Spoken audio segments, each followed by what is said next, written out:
Hola a todas. Me voy a permitir que algunas cosas las lea, porque resumir 50 años de vida se corre el riesgo de meterse en muchísimos detalles que vivencialmente han sido muy importantes, pero para vosotros a lo mejor no lo son.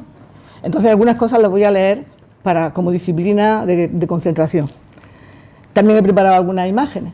Entonces, estoy aquí hoy para compartir con vosotros experiencias de investigación y de vida, como dicen los organizadores, pero especialmente por mi madre, mis dos hijas y mi nieta, a las que le quiero dedicar estas palabras. Mi madre fue una mujer inteligente, nacida en 1912, con formación escolar hasta los 14 años, en la cual en esa formación destacó en geometría, música y francés, pero sin estudios universitarios.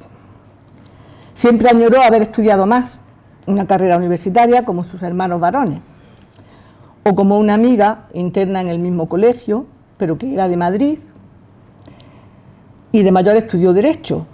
En la capital de la nación estaban algo más adelantados que en Córdoba. Ella siempre me animó a estudiar, aunque tenía que ser en Granada. Propuse hacer filosofía pura en Madrid, aunque yo era de ciencias, pero a mis padres no les pareció nada bien. Madrid, filosofía pura, perdición para una jovencita, seguro. Entonces, sin embargo, mi hermano varón sí salió a estudiar fuera. Bueno, menos mal que por aquel entonces empezó aquí la licenciatura en matemáticas, y entonces escogí matemáticas. Entonces, si queréis, pasamos un poco. Bueno, esto es un poco para que veáis mi nombre y eso. Y aquí ahora he resumido, todo el currículum está en esa diapositiva, pero pasa la siguiente. Mirad, este año estamos celebrando el 50 aniversario de que acabamos la carrera. Esta es la orla de mi curso. Y si os dais cuenta, como está muy chiquitilla para vosotros, bueno, pero ya les he contado yo, 19 mujeres, 40 hombres. En esa... Y de los profesores, si miráis arriba, hay solo 2 señoras y por lo menos 8 o 10 caballeros. Una de las señoras era una religiosa. Y la otra, la primera de la izquierda, doña Carmen García Rivas, a la que quiero dedicarle esta palabra porque aún vive, aunque muy, muy mayor. Bueno, pues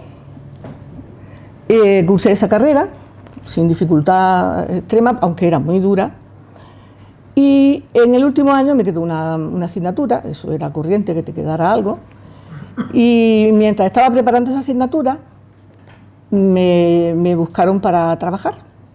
Me propusieron trabajar en un colegio de bachillerato, para bachillerato, de un colegio femenino privado. Y yo pues feliz. Empecé y esto lo tengo aquí escrito, pero si veo que me voy por la rama me avisáis. Entonces tenía que impartir matemáticas a primero de bachillerato, niñas de 11 años, y a cuarto de niñas 14, 15 años, matemáticas y ciencias naturales. Pues ocurrió que de ese trabajo me despidieron. ¿Por qué? Pues yo creo, porque nunca me lo dijeron por qué, yo creo que fue porque innové en el curso de primero de matemáticas. Estaba el tema de simetrías, el libro era todo casi sin figuras, y yo las puse a hacer mariposas, doblando folios para estudiar la simetría, calcando en los cristales, y parece que eso era como perder el tiempo. Luego, en el curso de ciencias naturales, pues la temática era la anatomía y fisiología humana. El libro era bueno, era de una editorial importante, pero le faltaba un tema. El aparato reproductor. Bueno, yo no dije nada, pero un día me las encuentro todas allí muy revueltas, cuchicheando. ¿Qué pasa? Que a Mari Carmen le ha traído la cigüeña un hermanito.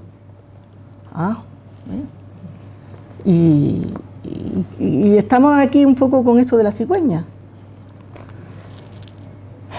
Bueno, algunas de ellas tenían novio. Los novios iban a recogerla al colegio vestidos de soldados. Y yo pensé que la cigüeña podía sobrevolar esas citas. Y pensé que tal vez era el momento de aclarar un poco lo de la cigüeña. Así que envié un escrito a los padres, no sé ni cómo se me ocurrió eso con tan poca experiencia, pidiéndole que si querían que yo trabajara el tema con sus hijas. Eran todo niñas. Y elaboré un tema isomorfo totalmente al de los demás aparatos, el aparato respiratorio, el aparato circulatorio, pues igual el aparato reproductor, con sus nombres técnicos, sus imágenes, sus cosas. También les pedí a ellas que me pusieran por escrito las dudas que tenían, con la idea de no meterme en más berenjenales de los que ellas tuvieran. Pero no os podéis figurar, los errores conceptuales que tenían eran alarmantes, eran espeluznantes. No voy a entrar en ningún detalle, pero bueno, el caso es que entonces yo elaboré mi tema, pinté todos los dibujos en la pizarra y tomaron apuntes por primera vez en su vida.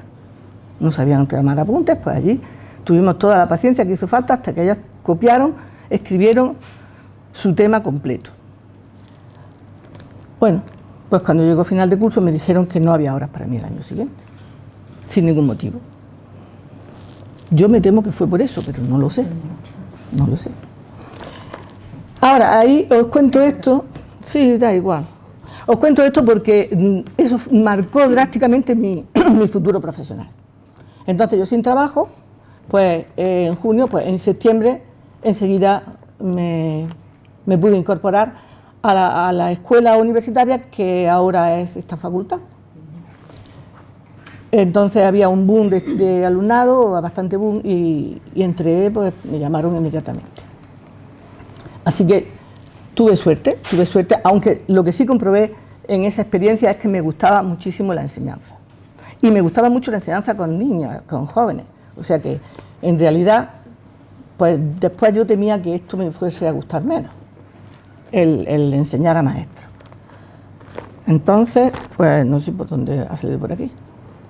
Vámonos a la página del currículum, si la puedes poner, que sí. Me parece que era la primera. Como veis, ahí en el año 71, el primer trabajo en el colegio de bachillerato, con despido. En el 71, el segundo, bueno, eso fue en el 70, me he equivocado. En el 71, el segundo trabajo es escuela universitaria. Y sabéis lo que he puesto en negrita, si es que conseguís verlo, es las cosas como que a mí me impactaron más, porque ¿cómo resumo yo todas estas cosas? Entonces, daba matemáticas para maestros, lo de la didáctica no existía. Era un libro de matemáticas para maestros. Y, sin embargo, también ya el segundo año me encargué de supervisar las prácticas en las escuelas, que entonces eran buenísimas porque eran de un año completo. Se le llamaban prácticas profesionales y tenían hasta remuneración. Entonces se lo tomaban muy en serio, tanto los practicantes como las escuelas. Eso a mí me marcó muchísimo también, entrar dentro de las escuelas, ver cómo funcionaba el profesorado, los niños, y me fui enamorando también de esto. Así que bueno, de pronto lo que pasaba es que entonces no era necesario ser doctor para ser profesor de la universidad, pero a mí me empezó a gustar también la investigación. Empecé a leer y a leer cosas total. De forma que realicé mi primer trabajo de investigación, que fue la tesina de licenciatura, tesina en matemáticas, naturalmente, con un trabajo experimental sobre enseñanza de aprendizaje del número racional en la EGB mediante el concepto de operador, tema que yo elegí porque había una controversia sobre si el número racional, sabéis que son pues, las fracciones y eso, sobre el tema de las fracciones como trozos de una tarta, pues era como demasiado concreto, los niños se quedaban con la tarta y la tableta de chocolate, pero olvidaban por completo el tema de cómo se sumaban las fracciones con distintos denominadores, que era lo más problemático, porque multiplicarlas todavía va.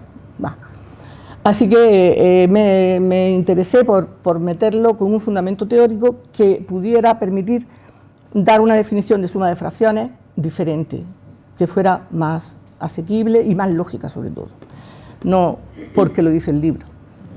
Bueno, entonces en 3 años, en otros tiempos eso hubiera sido una tesis, pero yo me tiré primero, mientras preparé el tema y todo, tuve que elaborar el libro de texto. Era en aquellos tiempos en que el libro de texto tenía una parte que rellenaban como fichas los propios alumnos, en fin. Bueno, después de 3 años y con 10 aulas y 350 alumnos de sexto de GB, pues terminé la tesina. Pero ahora, también en ese tiempo tuve mi primera hija. Y aquí hay un asterisco porque os leo esto, si no os lo cuento en plan demasiado cebolleta. Preparé y presenté la documentación de la defensa de la tesina para junio de 1976, estando ostensiblemente embarazada de mi primera hija.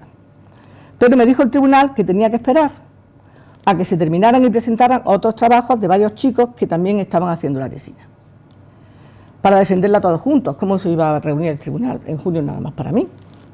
Bueno, cuando me llamaron para defenderla en septiembre, pues yo estaba de parto. Entonces fue difícil y laborioso convencerlos de que no me dejaran para el junio siguiente, que era lo que ellos decían. Pues ya viene usted en junio del año que viene. Lo conseguí con bastante trabajo y la fecha fue a 1 de octubre, dentro de la cuarentena de mi alumbramiento, por supuesto. Entonces no había permiso de maternidad y el 13 de octubre de nuevo a dar 35 horas de clases semanales. Pero feliz, porque me gustaba muchísimo formar a maestros. Entonces, pues eso fue el episodio de cariz un poco especial por ser mujer de la tesina. Había que esperar a los chicos, que no habían tenido tiempo, no sé por qué. Estarían jugando al fútbol o algo así. Bueno, después, pues con la tesina no es que tuviéramos mucho nada, pero sí que yo ya escribí algunos artículos, presenté algunas investigaciones en congresos, recibí muchísimos cursos, sobre todo, ahí no lo he subrayado, pero me interesaba muchísimo aprender didáctica, porque jamás en la vida yo había oído esa palabra en mi formación académica. Entonces me ayudaron muchísimo, y quiero nombrarlas aquí, bueno, mis compañeros y compañeras, que quiero nombrar a María Luisa Almenzar, porque ella me cogió bajo su manto y me pasaba muchísimos libros. Ella compraba todas las semanas, que compraba un libro, ella lo leía y me lo pasaba a mí. Yo no entendía al principio absolutamente nada, pero porque no había fórmula ni había nada, que era todo un discurso. En fin, junto con la compañía de muchas compañeras y con mis lecturas, pues fui avanzando en lo que yo creía que debería de ser mi formación para poder formar maestros. Por cierto, un detalle es que, en vista de que yo sabía tan poco, pues propuse que me dejaran hacer la carrera de maestra. Abajo en la Normal, estábamos todavía en el edificio donde ahora está el gobierno de la Junta de Andalucía, en la Gran Vía. Estaba abajo la Escuela Aneja, una escuela buenísima que se llamaba Escuela Aneja, donde se hacían prácticas y demás, y nosotros arriba. Yo decía, bueno, pues si yo... Bueno, aquello fue objeto de un debate duro, porque como yo me iba a rebajar, ahora bajar yo a ser maestra. Yo no entendía nada, pero no me dejaron ser maestra. Bueno, pues ahí que fui con mi lectura y con mis cosas, avanzando como pude. A lo mejor de la otra forma tampoco hubiera conseguido mucho, porque también quise entonces me matriculé en filosofía, que había sido mi primer deseo de carrera, pero yo quería hacer asignatura suelta y me dijeron que eso era imposible. O sea, yo me miré los programas y yo lo que quería coger era asignaturas que a mí me aclaraban todas las dudas que yo tenía, de sociología, de psicología, de didáctica, y me dijeron que no. En secretaría, hablé con la jefa de secretaría y me dijo, ¿dónde vamos a poner su expediente? Porque lo que usted quiere es mezclar todas las especialidades, que había varias especialidades, los que sois de letras sabéis. Entonces, como no había dónde guardar mi expediente, pues no pude tampoco hacer filosofía. No, hice varias asignaturas. En un primero que era combinado y que tengo mis notas, en las cuales en algunas tengo hasta sobresaliente. Estoy feliz. Pero aquello era muy lento, aquello para poder avanzar así, con asignaturas sueltas, que tal. Tampoco yo pretendía el título ni nada, sino que me guiaran las lecturas un poco, en fin. Aquello terminó porque se convocó por las primeras oposiciones, que ya llevan 20 años sin convocarse, en las cuales resultaba que no había que saber nada de didáctica. Oye, que no, solamente otra vez temas de matemáticas. Bueno, pues yo me los preparé con tan mala gana que no las saqué. Bueno, que tampoco, ya yo soy torpe, ¿no? Pero bueno, que no, aquella no la saqué. Sí la sacaron algunos otros compañeros de mi departamento. Pero en ese entretanto, pues estaba yo también con mi segunda hija, también tuve otra hija. No sé cómo cuándo fue, pero la tuve. Y después aprobé ya las primeras oposiciones, unas que se convocaron, es como digo, después de 20 años, las primeras en las que se tenía en cuenta algo como de didáctica. Esto se llamaron pruebas de idoneidad y eran por correo. Entonces ahí toda mi preocupación era que tú mandabas todo tu currículum y mandabas un temario, mandabas todo y señalabas los temas, desarrollabas los temas, bibliografía, estaba todo muy organizado, pero no te permitían defender nada, sino todo tú lo mandabas y el tribunal lo juzgaba. Entonces, yo quería más bien que me llamaran. Entonces decía, solo en casos excepcionales se les llamará. Entonces yo creo que le puse una nota al tribunal porque se permitía poner algo, decía, le ruego que antes de suspenderme me llame. Pero no me llamaron. Pero me dieron el número 5, entre 70, pues mira, pues no hacía falta, por lo visto. Así que así saqué las oposiciones, que fue a profesor titular de escuela universitaria. Porque a mí me preocupaba la estabilidad. En ese trato también mi marido también estaba no numerario, aquello del movimiento de los penenes. No, como me vaya eso ya nos perdemos, porque llegó hasta entrar la policía dentro de la facultad, en la Gran Vía, porque los penenes reivindicábamos seguridad laboral, tanto los chicos como las chicas, claro. Bueno, entonces esa es una época histórica en la que no existía el área de didáctica de las matemáticas, ni de las otras didácticas especiales, solo existía pedagogía. Entonces aquello, pues, era de esa manera. Yo, entre tanto, lo que sí que quería seguir investigando, para lo cual en 1980 solicité dos de las primeras becas de la historia de la Unión Europea. Sacaron unas becas para formación del profesorado y la obtuve. Obtuve una para ir a la Universidad de París 7 y otra para ir al Centro de Didáctica de la Matemática IOBO en Holanda, con el famoso Freudenthal, que esas dos estancias de investigación en años sucesivos fueron para mí muy claves también, donde vi como si en Europa había ya algo de didáctica de las matemáticas, que aquí todavía no. Pero fruto de esos contactos, donde por ejemplo en Holanda, pues a Freudenthal fui con la encomienda de invitarle a que se aceptaba que le nombrásemos doctor honoris causa por esta universidad, y él me contestó, fíjese, como el ser mayor también da una perspectiva de la vida diferente. Pero ¿cuándo tengo que ir a Granada? Estaba feliz de venir, no hablaba nada de español, por supuesto, holandés y inglés, pero le dije, bueno, pues en junio, estábamos en febrero, y me dice, ¿tan tarde? No, perdón, era en septiembre, al comenzar el curso el año siguiente. En septiembre, tan tarde, y yo, pues no es muy tarde, total. Siento contaros que murió ese verano, pero bueno, él murió con la ilusión de que era doctor honoris causa por la Universidad de Granada. No, en balde su hijo estaba aquí, lo había enviado a él aquí a estudiar geología, y estaba ya haciendo el doctorado aquí en geología, lo había hecho ya. Bueno, entonces yo busqué tema para tesis doctoral, y otro de los problemas es que se me ocurrieron unos temas que eso no estaba todavía autorizado, digamos. Pero bueno, tardé unos 5 años en hacer esa tesis porque tenía trabajo de campo, trabajo etnográfico, estudio de casos, interpretación cualitativa. Una cosa que aquello era que mi director, el pobre, que es muy amigo, querido, Juan de Agodino, pero él era especialista en estadística, pues estaba como un poco perdido también. En esa tesis, que se titulaba, y que la tenéis por aquí, porque yo la llevo conmigo muchas veces, Etnomatemáticas en trabajos de artesanía andaluza, aplicación a un modelo de formación del profesorado y a la innovación curricular. Entonces ahí hay otro asterisco, ¿por qué? Porque la tesina estuvo un año frenada, después de terminada, no se podía leer. ¿Por qué?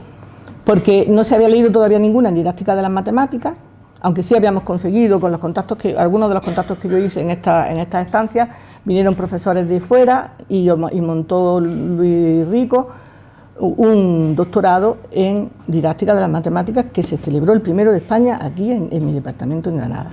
Y ahí, pues claro, los primeros doctores fuimos los profesores del departamento.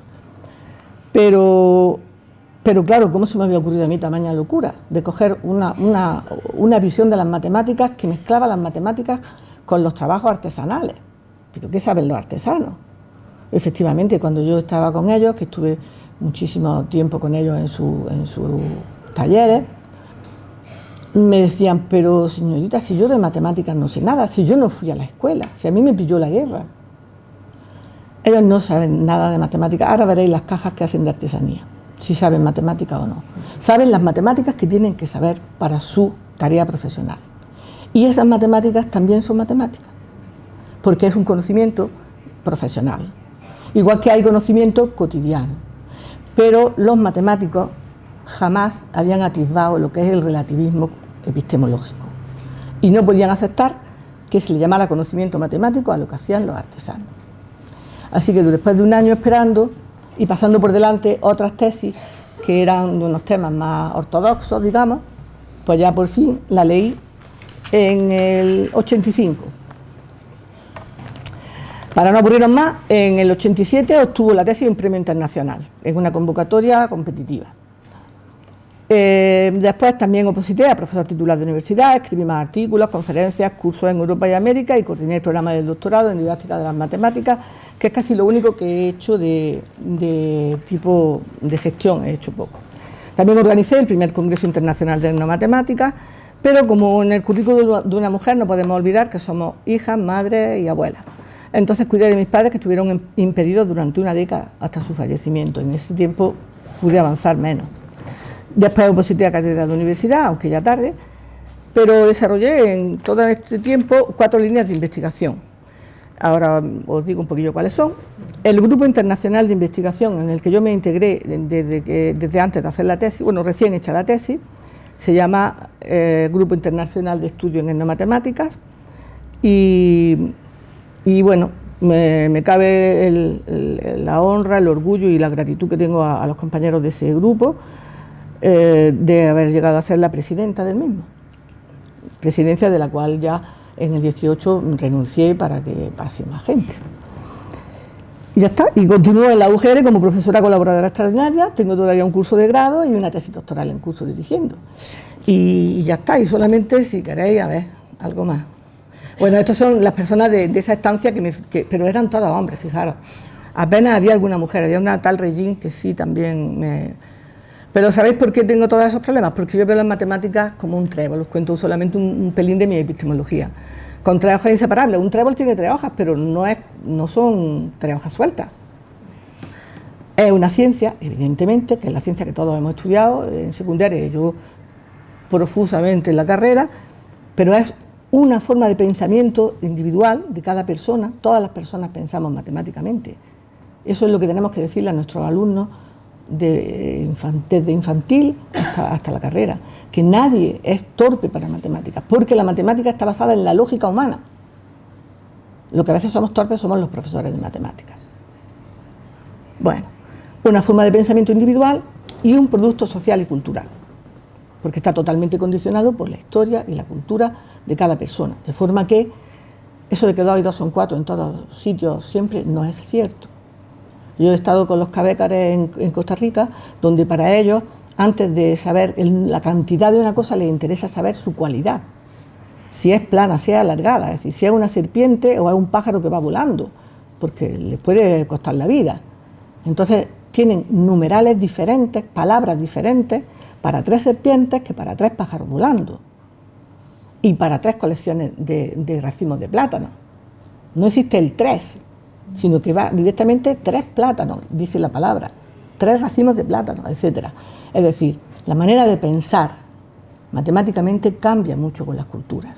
Y no podemos entonces decir que esos indígenas cabécares no saben matemáticas, saben las matemáticas que tienen que saber y que su cultura le ha proporcionado. Y cuando están vivos es porque las han usado adecuadamente para sobrevivir como grupo. Entonces lo que yo reivindico es las matemáticas propias de cada grupo cultural, e incluso microgrupos, como son los niños. La manera de pensar de los niños yo descubrí que no tenía nada que ver con las matemáticas de los teoremas larguísimos que yo había estudiado en la carrera. Entonces o esto era un timo y lo que hacemos en las escuelas no es verdad que sea matemática, o es que lo que hacemos en las escuelas sí es matemática, son otras matemáticas, las matemáticas de la microcultura de los niños. Bueno, pues ya está con eso. Si queréis hay más cosillas, hay ahí miles de cosas. Las cajas de Taracea.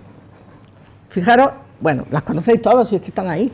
Bueno, pues no podéis imaginaros lo que esto conlleva de matemáticas. Por lo pronto, para poder hacer las estrellas, que es lo del centro, tienen que saber muy bien qué polígono, qué forma poligonal tienen que tener las piezas de madera para poderlas compactar de forma que constituyan una teselación. Una teselación, como sabéis, es un mosaico de forma que no deja huecos en medio. Entonces tú no puedes juntar cuadrados con pentágonos, por ejemplo, y que en medio se quede un trozo sin piezas.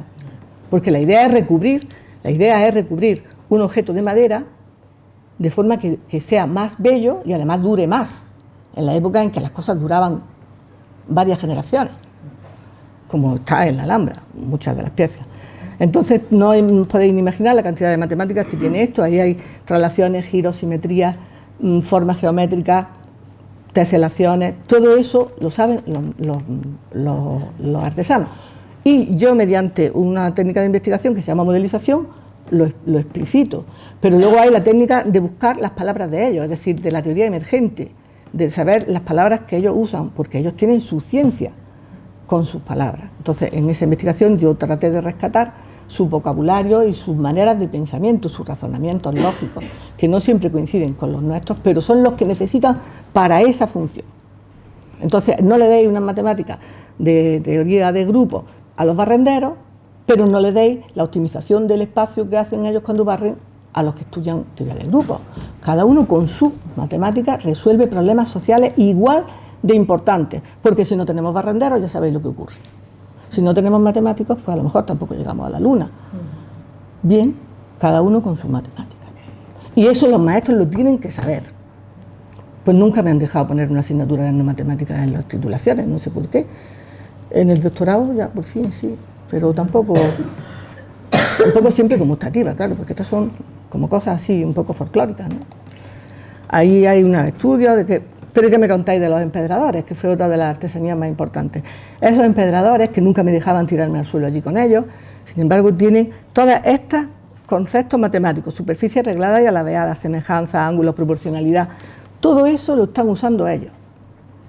No lo saben con esas palabras, pero saben cuándo un empedrado está bien hecho y cuándo pueden, con ese empedrado, empedrar una cuesta del Albaicín que hace así, y que con una loseta grande no se puede, pero con piedras de río y de mar sí se puede. Y bueno, y luego también trabajé las alfombras son muy tradicionales de todos los orientales, y entonces hay alfombras árabes y de diversos tipos. Ahí pude observar en vivo el concepto de simetría, muchas cosas. O sea, yo he disfrutado muchísimo con mis investigaciones. Estos son las pintaderas canarias, donde también hicimos un trabajo de modelización. Y esto es algunas imágenes, como he dicho, de Costa Rica, donde está la línea, bueno, porque la línea 1 de investigación sería la de modelización y teoría emergente, la 2 sería la formación de profesores en etnomatemática, la 3 la aplicación al currículum mediante un producto que yo he llamado un microproyecto curricular, donde se aplica todo lo que se ha obtenido en la modelización, y finalmente la línea de ludoproyectos, en donde estamos aplicando, y en la que actualmente estoy más desarrollando con la tesis que tengo en curso, el estudio de los juegos, para que a través de los juegos se aprendan matemáticas, ciencias, de forma integrada con el enfoque STEAM. El enfoque STEAM es el etnomatemático de toda la vida. Antes eso no se comprendía, ahora es pionero en la enseñanza. Ahora todo el mundo quiere ser STEAM. Bueno, pues con los ludoproyectos estamos trabajando con formato STEAM, el aprendizaje mediante juegos, que está tan de moda, tan exageradamente de moda, que ya hay que tener cuidado con la ludopatía. Y nada más. Agradeceros muchísimo vuestra presencia y el tiempo tan largo.